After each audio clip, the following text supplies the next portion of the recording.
कन्या राशि 2021 अप्रैल का महीना कैसा जाएगा? तो कन्या राशि वालों के लिए मैं देखती हूँ कि प्लीज आपको सबसे विशेष सूचना मैं देना चाहती हूँ, किसी भी प्रकार के लड़ाई झगड़े में आपने नहीं उलझना है। स्पेशली शादीशुदा लोग अपने जो मन मुटाव हैं उनको बढ़ने न दें। ज्यादा कंप्लेनिंग नेचर इस मंथ में मत रखिएगा, even if you are right. मेरे बोलने का कारण है इसलिए कि हो सकता है कि कोई कोर्ट कचहरी का योग बना हुआ है, तो वो हो सकता है कि रिश्ते में खटास आ जाए, हस्बैंड वाइफ के बीच में तो बात डिवोर्स तक जाए, या आप अगर अफेयर में है तो वो टूटने की बात हो। सबसे ज्यादा लीगल प्रॉब्लम आने की दिक्कत है। सिर्फ यही जरूरी नहीं है कि हस्बैंड वाइफ हो, ये भी हो सकता है बाहर जाके किसी से आपकी लड़ाई हो, कुछ हो, या गाड़ी कहीं टच हो जाए, वहां लड़ाई हो, तो कोई आप पे लीगल केस कर दे। तो ये एक बहाने बनेंगे लीगल केस में आप लोगों के फंसने के। तो आपने विशेष रूप से ध्यान रखना है कि आप ऐसा कोई कार्य न करें, आप ऐसी कोई हरकत ना करें, कोई लड़ाई को आगे ना बढ़ने दे जहां पे लीगल केसेस होने की कोई भी संभावना हो, क्योंकि जिन भी लोगों से आप टकराएंगे ना लड़ाई में, वो आपको लीगल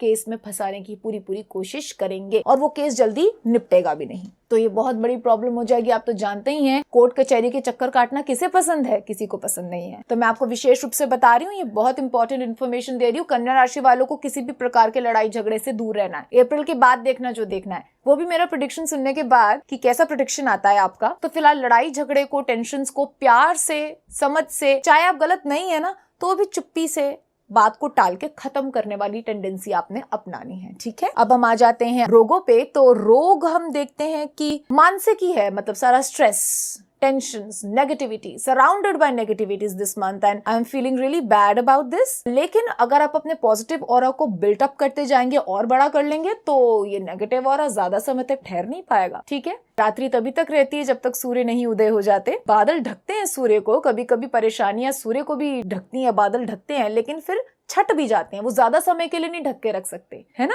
स्थिर रूप से नहीं रह सकते। तो आप लोगों ने अपनी नॉलेज बढ़ानी है, स्पिरिचुअल एनलाइटनमेंट अपना ज्यादा करना है, भगवान की चर्चा में अपना दिमाग ज्यादा लगाना है, जिससे कि जितना हम उनका मनन चिंतन करते हैं उतना प्रभु का जैसा ऑरा होता है, उस ऑरा में से कुछ ऑरा वो आपके पास भेज देते हैं प्रेम में आकर कि जाओ इनकी रक्षा करो, इनको वो पॉजिटिविटी दो कि अखंड परेशानियों में भी, भयंकर दरिद्रता और परेशानियों के बीच में भी ये चमकें और ये अपनी पॉजिटिविटी से, अपनी मन की संकल्प शक्ति से हर प्रॉब्लम का निवारण निकाल के आगे बढ़ जाएं। लेकिन ये क्षमता ब्लेस्ड लोगों के पास आती है और तभी आती है जब वो प्रभु की चरण शरण में जाते हैं। तो आपको विशेष रूप से थोड़ी पूजा अर्चना करनी है, सारे कार्य कीजिए, लेकिन मुझे लगता है दिन में थोड़ा समय अगर आप अपने भगवान को, जिस भी रिलीजन से आप हैं, आप जिस भी रिलीजन विशेष से हैं, वहां पे अपने इष्ट को अगर थोड़ा समय देंगे तो आपके कार्य अवश्य सफल होंगे। अंधेरों में भी आपको कोई ना कोई ज्योति अवश्य नजर आएगी, जिसके सहारे से आप वो अंधेरा वाला रास्ता पार कर जाएंगे। ठीक है, तो अपने पॉजिटिव ऑरे को बढ़ाना है और वो अल्टीमेट सोर्स प्रभु की शरण में जाकर ही हो पाएगा।